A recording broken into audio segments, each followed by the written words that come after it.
A very pleasant good morning, dear readers. Welcome back to my channel, English Mentor.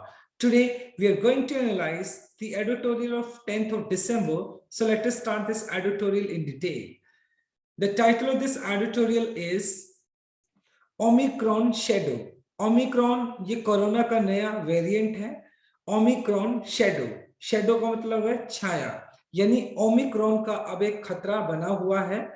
On RBI, reserve bank of India latest नवीनतम monetary का मतलब हो गया financial, policy का मतलब हो गया नीति. तो ओमिक्रॉन के खतरे को देखते हुए आरबीआई ने अपनी एक नई फाइनेंशियल पॉलिसी को क्या किया है, उसको इंप्लीमेंट करने की कोशिश की है. तो इसी बात को हम इस एडिटोरियल में स्टडी करने वाले हैं. ये पूरा का पूरा एडिटोरियल आज फाइनेंशियल एडिटोरियल है. So let us start this editorial in detail. RBI में नीड टू एक्ट. आरबीआई को जरूरत होगी एक्ट करने की, इस हिसाब से काम करने की. To ward off. Ward off का मतलब हो गया एक तरीके से रिपेल करना. रिपेल का मतलब हो गया किसी चीज को रद्द कर देना.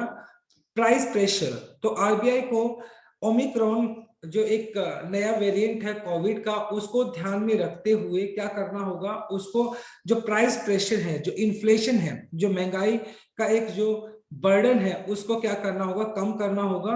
Sooner rather than letter.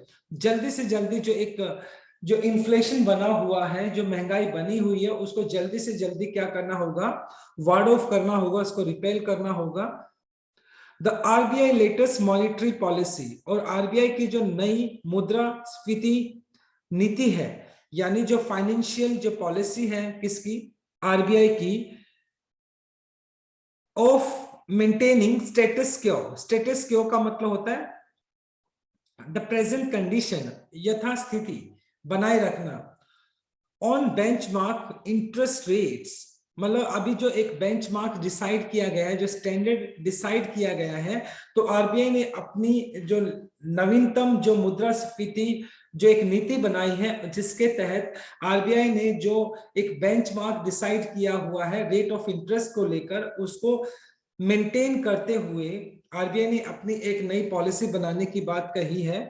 The policy stance. और आरबीआई की ये जो नई पॉलिसी है, स्टांस का मतलब मूव हो गया, कदम हो गया. तो ये जो नीति एक नया कदम है आरबीआई का.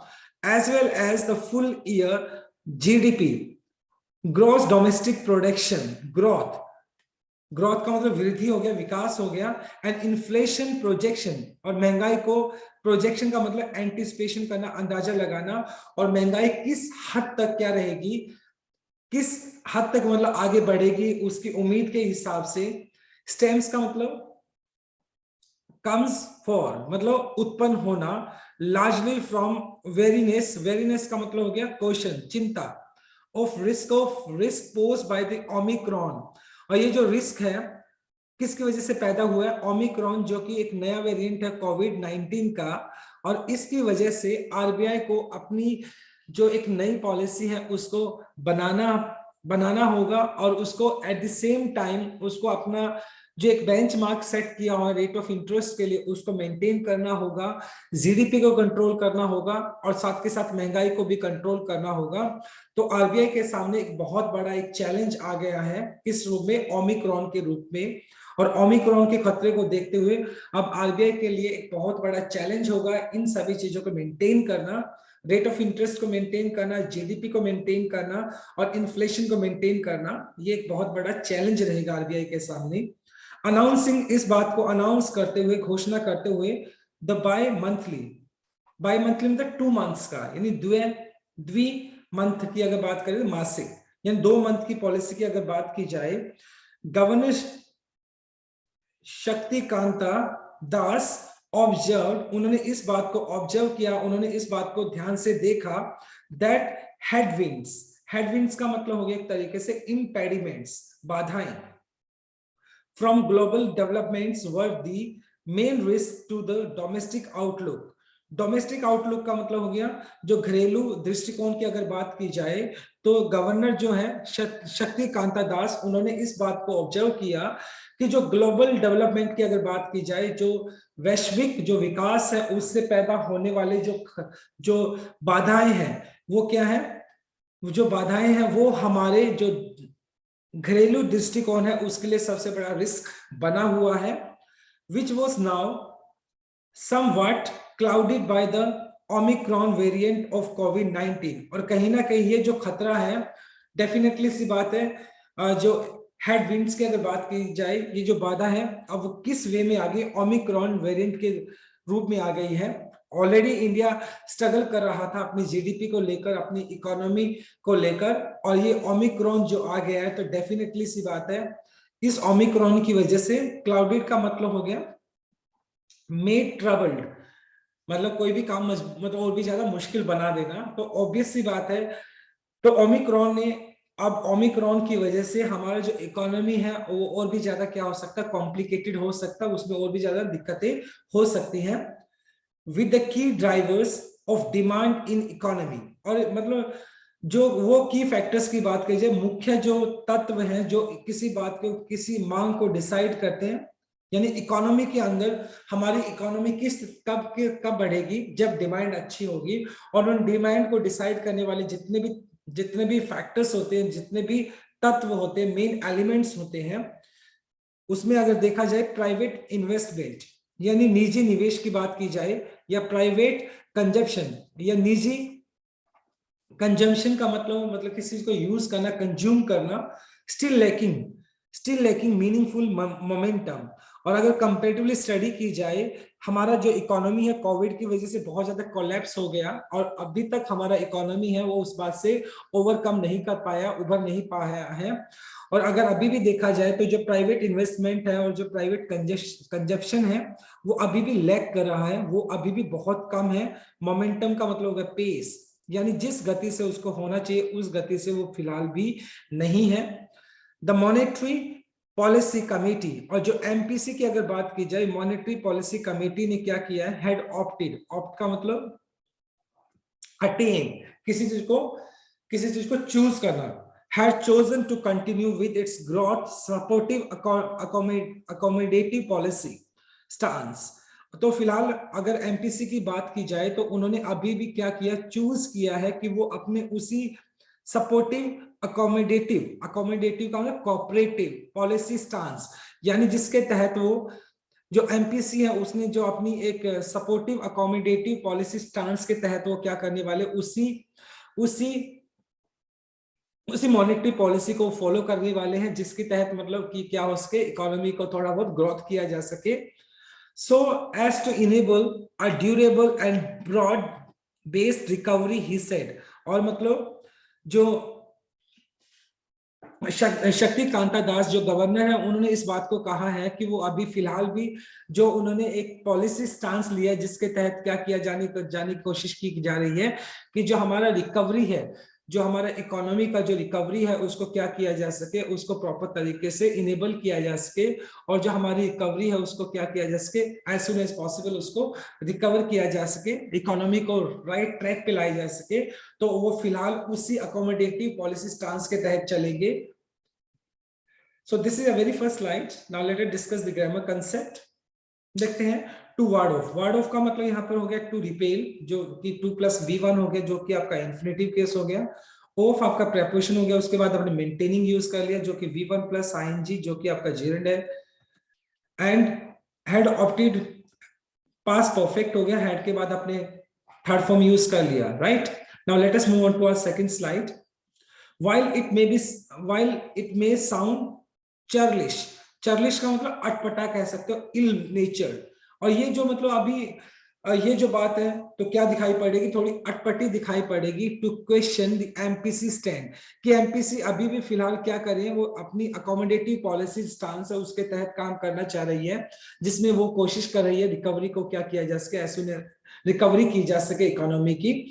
और हालांकि मतलब ये जो अभी फिलहाल देखा जाए, ये सिचुएशन को देखा जाए तो एमपीसी का जो स्टांस है तो बिल्कुल ठीक स्टांस है, ऑब्वियस बात है। उसके ऊपर सवाल उठाना ये बहुत अटपटा होगा, क्योंकि जो मॉनेटरी पॉलिसी कमेटी वो इस बात को इंश्योर करना चाहती है कि जो रेट ऑफ इंटरेस्ट है उसको मेंटेन किया जाए, एट द सेम टाइम अगर बात की जाए इन्फ्लेशन को क्या किया जाए, कंट्रोल किया जाए, जीडीपी को क्या किया जाए, डेवलप किया जाए।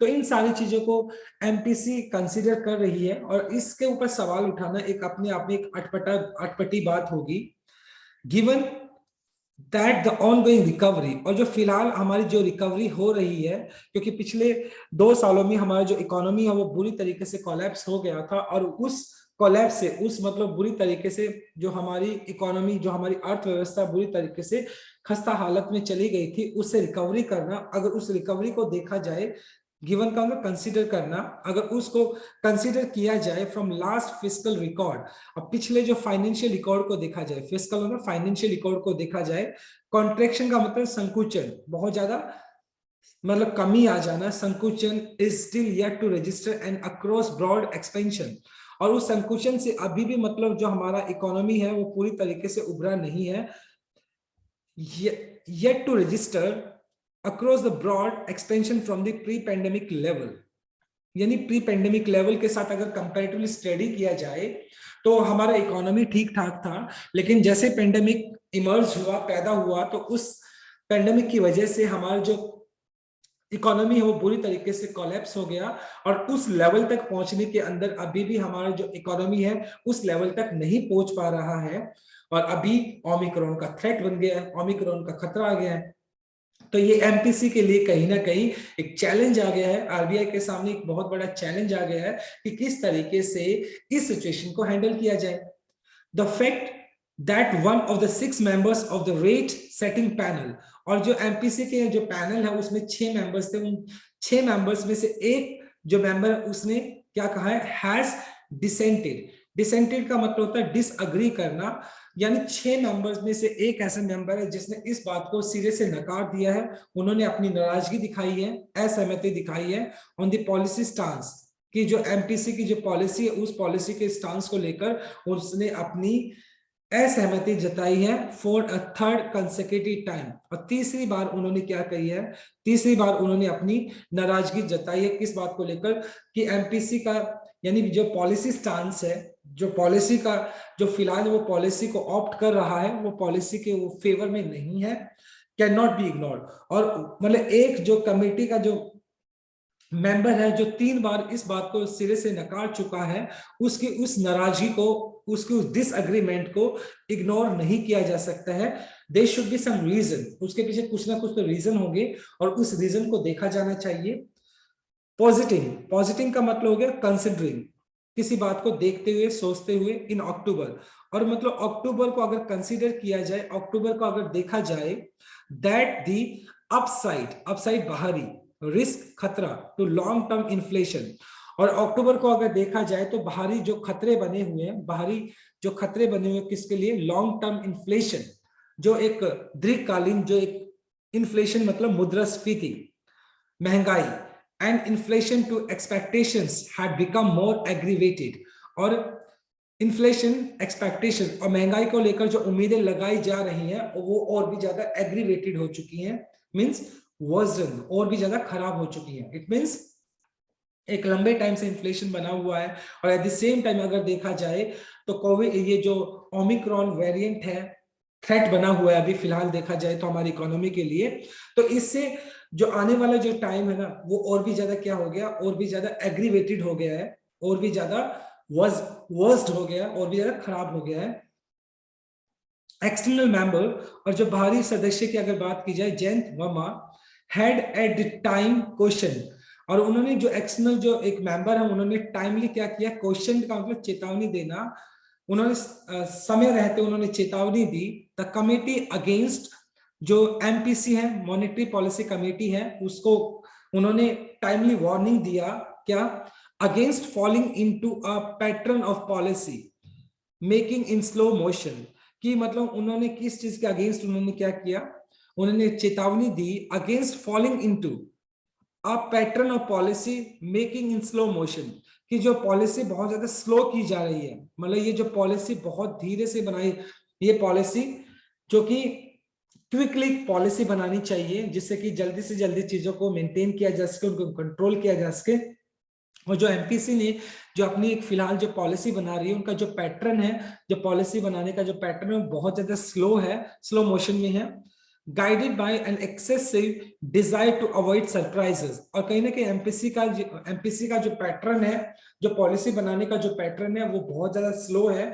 और eight the same time MPC इस बात की डिजायर करती है, इस बात की इच्छा करती है कि जल्दी, क्या इस बात की इच्छा करती है कि जो सरप्राइजेस है उनको अवॉइड किया जा सके। मतलब तो कहीं ना कहीं एमपीसी का जो पेस है पॉलिसी बनाने का, वो बहुत ज्यादा धीरे है। और ये बात जयंत वर्मा जो कि एक एक्सटर्नल मेंबर है, उन्होंने इस बात के लिए चेतावनी भी दी थी, उन्होंने चेताया था कमेटी को, while his specific reasons for voting against the grain this way। और उन्होंने क्या किया, जयंत वर्मा ने जो स्पेसिफिक रीजन, उनके जो स्पेसिफिक कारण थे, उन्होंने वोटिंग अगेंस्ट द ग्रेन, जो अनाज है उसके अगेंस्ट उन्होंने क्या किया था, अपना वोट दिया था, और नॉट इमीडिएटली अवेलेबल। हालांकि उनका जो रीजन है, उन्होंने जो ग्रेन है उसके अगेंस्ट अपना क्या दिया था, अपना रीजंस दिए थे, और वो रीजंस हालांकि अभी अवेलेबल नहीं है। क्यों उन्होंने ग्रेन के अगेंस्ट अपने रीजंस दिए थे, वो फिलहाल अवेलेबल तो नहीं है, उन्होंने वोट किया था उसके अगेंस्ट, लेकिन वो रीजन अभी नहीं है। That the MPC monetary policy committee is now for prioritising growth over price stability is clear. लेकिन एमपीसी के रवैये से इस बात को साफ साफ दिखाई पड़ रहा है कि प्रायोरिटाइजिंग ग्रोथ, कि एमपीसी अभी भी फिलहाल क्या करिए, ग्रोथ को कंसीडर करिए, विकास को कंसीडर करिए, प्राइस स्टेबिलिटी, यानी प्राइस के अंदर स्टेबिलिटी लाने की बजाय वो फिलहाल ग्रोथ के ऊपर ध्यान दे रही है, जो कि फिलहाल टाइम के हिसाब से देखा जाए तो इतना एक ठीक कदम नहीं है। पहले प्राइस स्टेबिलिटी बहुत जरूरी है, महंगाई बहुत ज्यादा बढ़ रही है, तो ऐसा एक स्टांस एमपीसी की तरफ से साफ साफ दिखाई पड़ रहा है। गवर्नर दास who acknowledged का मतलब एक्सेप्टेड करना, किसी को मानना, that the critically of the taming inflation, और उन्होंने इस बात को साफ साफ मतलब स्वीकार किया है कि इन्फ्लेशन को क्या करना होगा, कंट्रोल करना होगा, महंगाई को कंट्रोल करना होगा। व्हेन ही असर्टेड, जब उन्होंने इस बात को हवाला देते हुए बोला, इस बात को स्ट्रांगली कहा, price stability remains the cardinal principle for monetary policy, कि आप ग्रोथ को तो कंसीडर करो, लेकिन सबसे पहले कार्डिनल का मतलब चीफ, मुख्य, प्रिंसिपल, सिद्धांत, कि मॉनेटरी पॉलिसी के लिए सबसे मुख्य जो सिद्धांत है, सबसे पहले आपको क्या करना पड़ेगा, प्राइस को स्टेबल करना होगा, प्राइस को स्थिर करना होगा। वो ग्रोथ का कोई फायदा नहीं है जहां पे ग्रोथ तो हो लेकिन प्राइस है, जो इन्फ्लेशन है वो बढ़ता रहे।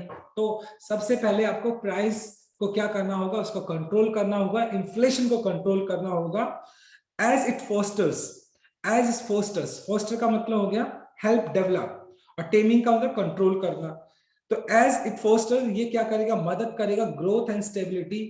अगर हम प्राइस को स्टेबल करते हैं तो डेफिनेटली इससे ग्रोथ भी होगी एट द सेम टाइम, और प्राइस के अंदर स्टेबिलिटी भी आएगी। However seems to be sanguine का मतलब होपफुल, आशावादी, about the outlook for the retail prices. लेकिन हालांकि मतलब, और वो जो गवर्नर है वो इस बात को लेकर मतलब क्या है, सीम्स टू बी सैंग्विन का मतलब होपफुल, आशावादी है।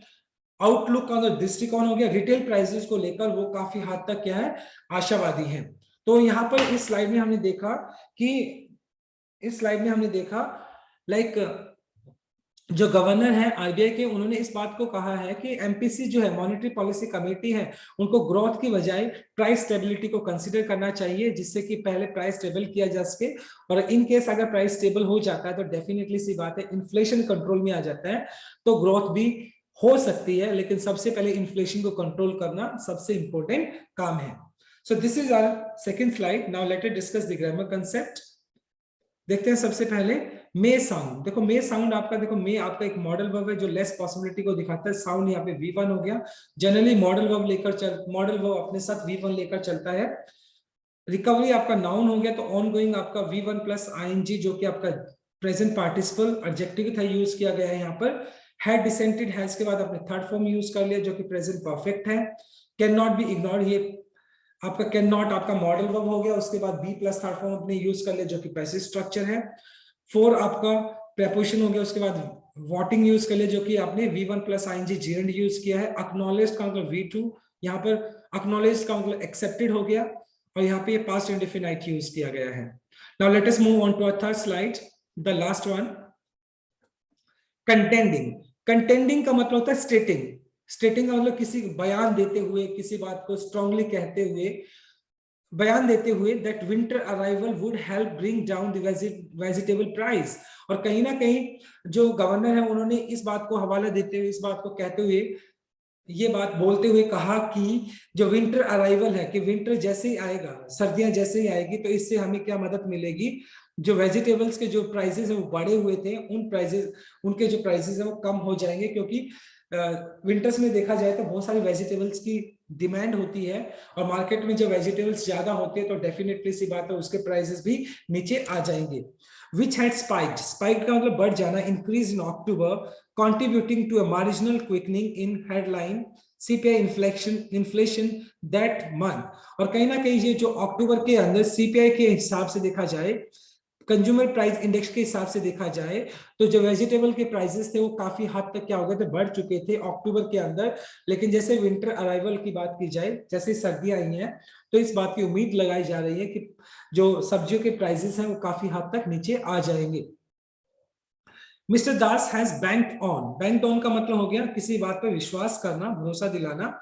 और कहीं ना कहीं मिस्टर दास ने इस बात पर, उनका आशावाद के ऊपर भरोसा है, इन असर्टिंग, और मतलब इस बात को स्ट्रांगली कहते हुए, that the slack in the economy may limit the pass through of cost push pressure. Pass through का मतलब हो गया एक तरीके से मेक अ पैसेज, रास्ता बनाना, कॉस्ट पुश प्रेशर, और जो मतलब जो कॉस्ट पुश, कॉस्ट का मतलब प्राइस कह सकते, पुश का मतलब धकेलना, प्रेशर बर्डन हो गया, that have kept retail inflation persistently high for 17 month। 17 महीनों से लगातार, persistently का मतलब कंसिस्टेंटली या कंटिन्यूली, मतलब लगातार। और कहीं ना कहीं मतलब उन्होंने इस बात की उम्मीद दिखाई है, उन्होंने इस बात का भरोसा दिया है कि स्लैक इन द इकोनॉमी, कि इकोनॉमी के अंदर ये जो स्लैक है, जो धीमापन है, में लिमिट, वो लिमिट कर देगा किस चीज को, कॉस्ट पुश प्रेशर को।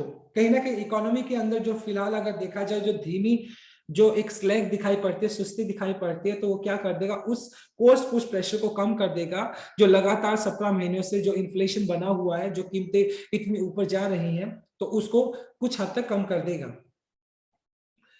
The RBI November round of inflation expectation survey house hold, और आरबीआई ने एक सर्वे किया जिसके अंदर हाउस होल्ड को क्या किया गया, जो घरेलू जो डिमांड होती है, घरेलू जो चीजें होती हैं, उनके प्राइसेस को लेकर, उनकी इन्फ्लेशन को लेकर उन्होंने एक सर्वे किया। उस सर्वे के हिसाब से देखा जाए, shows that household expect inflation to accelerate in the near medium term. और इस बात की उम्मीद लगाई जा रही है कि जो हाउस होल्ड जो प्रोडक्ट्स हैं, हाउस होल्ड जो चीजें हैं, उनके अंदर इन्फ्लेशन होने की उम्मीद है, to accelerate, to increase in the near, नजदीकी और मीडियम टर्म। ओके, मध्यकालीन जो टाइम रहेगा उसमें जो हाउस होल्ड जो प्रोडक्ट्स है उनके ऊपर इन्फ्लेशन बढ़ने की उम्मीद बताई जा रही है, यानी महंगाई और बढ़ सकती है आने वाले टाइम के अंदर जो हाउस होल्ड प्रोडक्ट्स हैं। द मीडियन इन्फ्लेशन, औसत जो मुद्रास्फीति है, expectation of respondents polled in an extension survey earlier this month. और कहीं ना कहीं जो एक सर्वे हुआ था, उस सर्वे के अंदर ये औसत जो इन्फ्लेशन है उसकी उम्मीद बताई जा रही है कि इस महीने के स्टार्टिंग के अंदर जो औसत एक इन्फ्लेशन है, जो वृद्धि है प्राइसेस के अंदर, वो भी उम्मीद जताई जा रही है। In order to divide in both a possible Omicron impact and softening the fuel price in the wake of the cut excise duty. और कहीं ना कहीं मतलब अब दो चीजें सामने हैं, पहली बात तो ओमिक्रॉन का जो पॉसिबल इंपैक्ट रहेगा, और सॉफ्टनिंग द फ्यूल प्राइस, और फ्यूल प्राइस को कुछ हद तक कम कर देना, एक्साइज ड्यूटी कम कर दी गई थी पीछे। Project the 3 months ahead rate 10% 8 and 1 year ahead of reading 10.9%। और कहीं ना कहीं जो रेट है, देखिए फिलहाल मतलब ओमिक्रॉन का जो इंपैक्ट है उसको इसको इग्नोर नहीं किया जा सकता है। Eight the same time fuel prices को दिवाली के आसपास क्या कर दिया गया था, उनको कम कर दिया गया था, एक्साइज ड्यूटी को हटा दिया गया था। तो इस बात का प्रोजेक्ट किया जाता है, इस बात की उम्मीद लगाई जा रही है कि 3 months अहेड रेट, और जो रेट रहेगा कहीं ना कहीं 10 0.8% से लेकर 10.9% तक रहने वाला है अहेड ऑफ दिस ईयर, यानी साल के आगे आने वाले साल तक की अगर बात की जाए।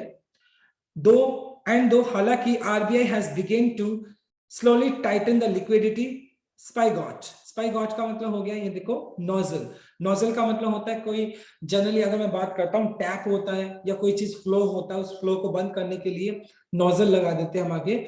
लिक्विडिटी का मतलब हो गया फ्लो ऑफ कैश, ओके, पैसों का बहाव, फ्लो ऑफ कैश जिसको बोल सकते हैं। तो कहीं ना कहीं आरबीआई ने भी क्या किया है, वो धीरे धीरे जो लिक्विडिटी है, जो फ्लो ऑफ कैश है, उसको क्या करने की कोशिश कर रही है, उस पर नोजल लगाने की बात कर रही है। It open in the wake of the pandemic last year, जो कि पेंडेमिक लास्ट ईयर जो लिक्विडिटी थी जो बढ़ गई थी, और मतलब लास्ट ईयर अगर देखा जाए पेंडेमिक की वजह से जो एक लिक्विडिटी को क्या कर दिया गया था, उसको ओपन कर दिया गया था, उसको आरबीआई दोबारा से टाइट करने की कोशिश कर रही है, उसको दोबारा से बंद करने की कोशिश कर रही है, फ्लो ऑफ कैश को बंद करने की कोशिश कर रही है। अ मोर रोबस्ट का स्ट्रॉन्ग हो गया, रिस्पॉन्स टू वार्ड ऑफ का मतलब रिपेल करना, प्राइस रिस्क, और सबसे पहले मतलब जो आरबीआई उसको इस बात को इंश्योर करना होगा कि जो प्राइस रिस्क बने हुए हैं, अंडरमाइन कमजोर करना, प्रिसाइसली कंप्लीटली, किसी को हमारी जो इकोनॉमी है उसको कंप्लीटली, ये जो प्राइस रिस्क है, जो यानी इन्फ्लेशन है, वो लगातार मेरी इकोनॉमी को कमजोर कर रहा है। तो सबसे पहले आरबीआई ने इस बात को बोला है कि जो एमपीसी है, मॉनेटरी पॉलिसी कमेटी है, उनको सबसे पहले प्राइस को कंट्रोल करना होगा। What mister Das said, mister Das जो कि गवर्नर है, उन्होंने इस बात को कहा, the RBI motto at this juncture, कि आरबीआई का जो सबसे पहले मोटो यानी जो सिद्धांत होना चाहिए, इस एट दिस जंक्चर का मतलब हो गया एट दिस क्रिटिकल पॉइंट, ये मतलब जो क्रिटिकल जो पॉइंट है फिलहाल, ensuring a soft landing that will give time, मतलब आरबीआई को कहीं ना कहीं एक सॉफ्ट लैंडिंग करनी होगी और वेल टाइम्ड करनी होगी, जिससे कि ये इट मींस अब आरबीआई के सामने एक बहुत बड़ा चैलेंज ये रहेगा कि क्योंकि देखो ओमिक्रॉन का थ्रेट बना हुआ है, डेफिनेटली सी बात है, इन्फ्लेशन बहुत ज्यादा बढ़ चुका है, और हमारा जो जीडीपी है वो एक्सपेक्टेशन से बहुत ज्यादा उसका ग्रोथ है, इतना ग्रोथ नहीं है। तो आरबीआई के सामने एक बहुत बड़ा चैलेंज रहेगा इस बात के लिए, उसको एक सॉफ्ट लैंडिंग करनी होगी। इट मींस उसको इस तरीके से अपनी पॉलिसी को बनाना होगा जिसमें जो रेट ऑफ इंटरेस्ट है उसको मेंटेन किया जा सके, इन्फ्लेशन को कंट्रोल किया जा सके, एट द सेम टाइम जो हमारे जीडीपी है जो कि बुरी तरीके से कोलैप्स हो चुका है, उस जीडीपी को भी मेंटेन किया जा सके, तभी मतलब आरबीआई की पॉलिसी वर्थवाइल होगी, उसका कोई यूज होगा, और आरबीआई को इन सारे फैक्टर्स को कंसीडर करना होगा, right. So what it was wonderful article today, बहुत अच्छा आर्टिकल था। Now let us discuss the grammar concept. देखो वुड आपका मॉडल वर्ब हो गया, और उसके बाद हेल्प यूज कर लिया जो कि V1 है आपका, राइट। और हेल्प के बाद आपने यूज किया ब्रिंग। हेल्प जनरली अपने साथ बेयर इन्फिनिटिव लेकर चलता है। बेयर इन्फिनिटिव का मतलब होता है, देखो एक तो 2 + V1 होता है जो फुल इन्फिनिटिव कहलाता है, और एक विदाउट 2 होता है उसको बेयर इन्फिनिटिव बोलते हैं। हैज बैंक्ड ऑन, जैसे बैंक ऑन का मतलब होता है काउंट ऑन करना, विश्वास करना, तो यहाँ पे बैंक्ड ऑन यानी V3 आपने यूज कर लिया जो प्रेजेंट परफेक्ट है। 2 फैक्टर आपका 2 + V1 आपने यूज कर लिया जो इन्फिनिटिव हो गया। इस टाइम का मतलब यहाँ पे बी प्लस थर्ड फॉर्म आपने यूज कर लिया जो कि आपका पैसिव स्ट्रक्चर है, present indefinite, right. So my dear readers, this is all about from this article. Thanks for watching this video. Please do like, share, comment and subscribe to my channel. So tomorrow I'll continue with another article. Till then, bye bye, take care and have a nice day.